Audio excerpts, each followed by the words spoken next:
continuity and differentiability. A function fx is continuous at point x is equal to a. fx function x is equal to a पर continuous होगा जब left hand limit, right hand limit and value of function बराबर हो. अगर ये तीनों condition satisfy होती है तो function is continuous. Left hand limit को शॉर्ट में हम LHL लिखते हैं, राइट हैंड लिमिट को RHL लिखते हैं and value of function. Suppose ये फंक्शन है fx और x is equal to a point पर हमें इसकी कंटिन्यूटी का पता करना है. तो सबसे पहले वैल्यू ऑफ फंक्शन निकालना है. तो वैल्यू ऑफ फंक्शन निकालने के लिए हम क्या करेंगे, इस fx में x की जगह a रख देंगे. तो वैल्यू ऑफ फंक्शन आ गया fa. Now left hand limit निकालने के लिए होता है fa minus h limit h tending to 0.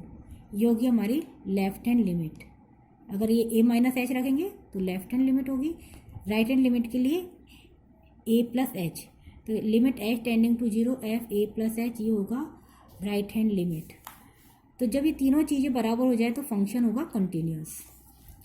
अब ये क्वेश्चन है fx is equal to x square minus 4 upon x minus 2 when x is not equal to 2. और इस फंक्शन की वैल्यू है 4 when x is equal to 2. तो यहाँ पर ये फंक्शन दो पार्ट में डिवाइडेड है कि जब x 2 के बराबर नहीं है तो fx की वैल्यू ये वाली है, और जब x इज इक्वल टू 2 के बराबर है तो फंक्शन की वैल्यू है 4. और इस फंक्शन की हमें कंटिन्यूटी का पता करना है at point x is equal to 2 पर. तो सबसे पहले हम वैल्यू ऑफ फंक्शन निकालें. इस fx में x की जगह रखें 2. तो x इज इक्वल टू 2 वाली कंडीशन कौन सी है, ये वाली. तो उस समय फंक्शन की वैल्यू है 4, तो f2 आ गया 4. अब हम निकालेंगे राइट हैंड लिमिट. तो राइट हैंड लिमिट होती है limit h tending to 0 f2 plus h. a की जगह यहाँ पर है 2, f2 प्लस h. अब f2 प्लस h कैसे निकालेंगे, इस fx में जहाँ जहाँ x आ रहा है उसकी जगह 2 प्लस h रखेंगे. तो x की जगह 2 प्लस h यानी 2 से बड़ा. तो जब x की वैल्यू 2 के बराबर नहीं है तो हम इस फंक्शन की ये वाली वैल्यू यूज़ करेंगे, x square minus 4 upon x minus 2.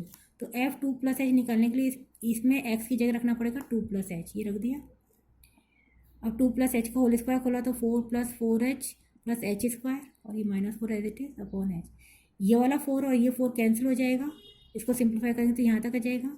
ऊपर से हम h कॉमन ले लेंगे तो अंदर 4 प्लस h और नीचे h.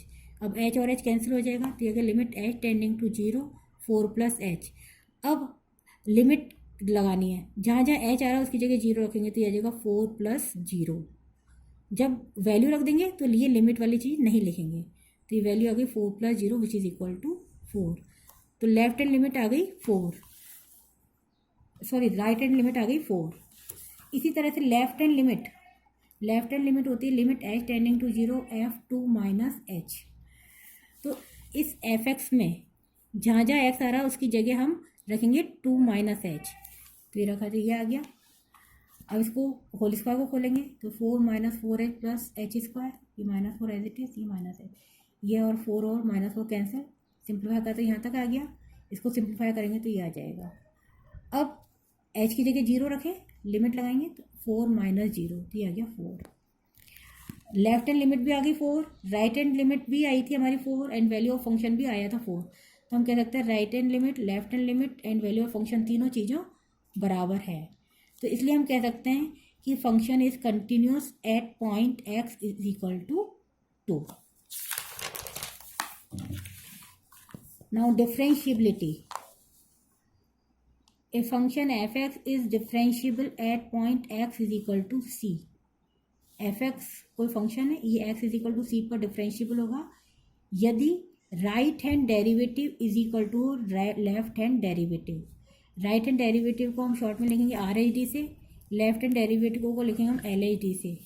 Now right hand derivative ये होता है limit h tending to 0 fc plus h minus fc upon h.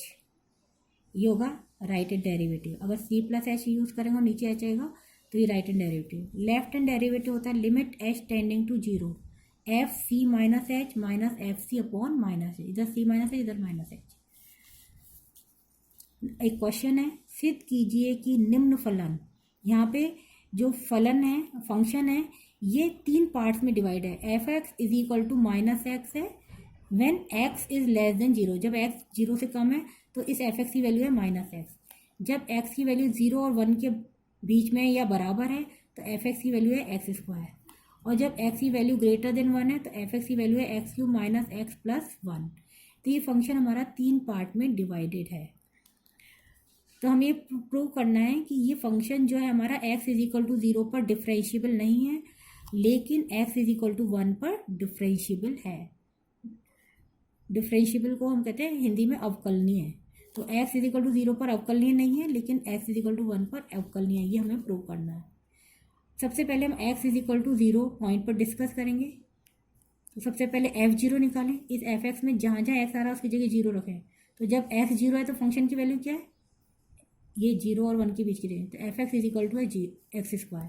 तो f0 निकालने के लिए f x is equal to x square में एक्स की जगह 0 रख दो। तो f0 आ गया 0 का square which is equal to 0। Now right hand derivative. Right hand derivative होता है limit h tending to 0 f0 plus H. C की जगह 0 है तो f0 plus H minus f0 upon H. अब f0 प्लस एच निकालेंगे तो x की वैल्यू क्या है, 0 से बड़ी है और 1 से कम है। तो अगेन ये वाला फंक्शन कहाँ मिलेंगे, f x is equal to x square. तो f0 प्लस एच निकालने के लिए x ये 0 प्लस एच रख दो तो ये हो जाएगा 0 प्लस एच का स्क्वायर और f0 तो 0 ही है। फिर इसको सिंप्लीफाई करा तो ये एच स्क्वायर अपॉन एच और इसको सिंप्लीफाई करा तो ये आ गया h limit h tending to 0 h। अब h की जगह 0 रख दे तो ये वैल्यू आ गई 0। तो राइट हैंड डेरिवेटिव आ गया 0। इसी तरह से लेफ्ट हैंड डेरिवेटिव हम निकालेंगे। तो लेफ्ट हैंड डेरिवेटिव होता है limit h tending to 0 f0 minus h minus f0 upon minus h. तो लिमिट h टेंडिंग टू 0 नीचे आ गया माइनस एच। अब f0 माइनस एच निकालेंगे तो x की वैल्यू क्या है, 0 माइनस मतलब 0 से कम है। तो जब x की वैल्यू 0 से कम है तो हम फंक्शन यूज करते हैं f x is equal to minus x. तो ये आ गया minus 0 minus h minus 0 upon minus h. इसको सिंप्लीफाई करेंगे तो ये आ जाएगा h अपॉन माइनस एच। तो ये आ गया -1। अभी इसमें h कहीं है ही नहीं तो वैल्यू अगर रखते हैं तो रख ही नहीं पाएंगे, जरूरत ही नहीं। तो ये वैल्यू आ गई -h। तो राइट हैंड डेरिवेटिव आया 0, लेफ्ट हैंड डेरिवेटिव आया -1। तो right hand derivative and left hand derivative बराबर नहीं है, इसलिए हम कह सकते हैं कि function is not differentiable at x is equal to 0। अब दूसरे पॉइंट पर हम डिस्कस करते हैं x इज इक्वल टू 1 पर। तो f1 निकालें। f1 निकालने के लिए फंक्शन का ये वाला पार्ट, जब x इज इक्वल टू 1 है तो f x is equal to x square ये यूज़ करेंगे।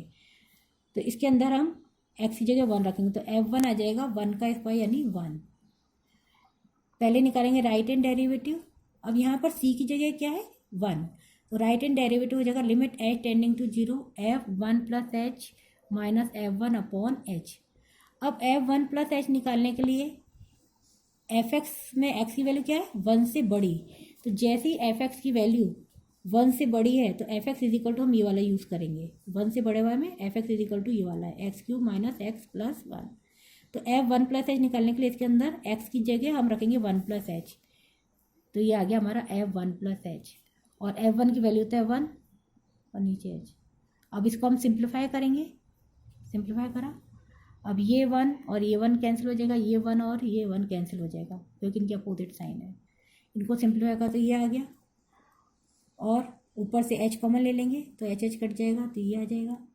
अब हम h की लिमिट की वैल्यू रखेंगे, h की वैल्यू रखेंगे 0 तो ये 0 हो जाएगा, ये भी 0 हो जाएगा तो ये रिजल्ट आ जाएगा 2। तो राइट हैंड डेरिवेटिव की वैल्यू आ गई 2। इसी तरह से हम निकालेंगे लेफ्ट हैंड डेरिवेटिव।